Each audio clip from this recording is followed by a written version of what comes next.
एक हम आईएमएफ के परव्यू में बजट की बात करेंगे, फिर हम बात करेंगे कि पाकिस्तान के पास ट्रांसफॉर्मेशनल क्या क्या ऑप्शंस हैं। ऑप्शन है? ठीक है, अब बिल्कुल ठीक। अभी I am going to stick with how IMF is going to right, behave with you. Right, of course. देखिए, टैक्सेस में ये है कि इस साल जो पहले 11 माह गुजरे हैं, जो कल रात फिगर रिलीज हुआ है, जो एंड ऑफ मई का फिगर है, जी, इज द फॉलोइंग कि पाकिस्तान ने 1,000 ज़ार अरब कम कलेक्ट किया है ऐसे ही, from what the collection had to be. Of course, ठीक। Right, right. इसका मतलब है कि जो ओरिजिनल टारगेट था 12,900 का, जो रिवाइज हो गया है 12,300 में, अगर मैं आज के एस्टिमेट से चलूं और जून का पूरा टारगेट हो जाए तो आप कहीं या 11,900 पे खड़े होंगे। ऐसे, मेरा ख्याल है शायद 11,900 पे भी नहीं खड़े होंगे, इससे भी नीचे होंगे।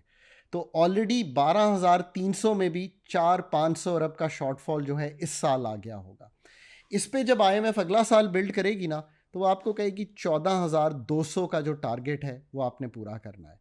तो यानी कि अब आपका एक गैप है, यानी कि आपने 2-2.25 अरब नए टैक्सेस अगले साल लाने हैं, जिसका आप जिक्र कर रहे हैं। ठीक है, कुछ वो ऑटोनमस ग्रोथ से आ जाएंगे, यानी कि कुछ चीज़ें महंगी होंगी, कुछ इकोनॉमी ग्रो करेगी, कुछ इनकम्स बढ़ेंगी, जो सिस्टम की ग्रोथ है।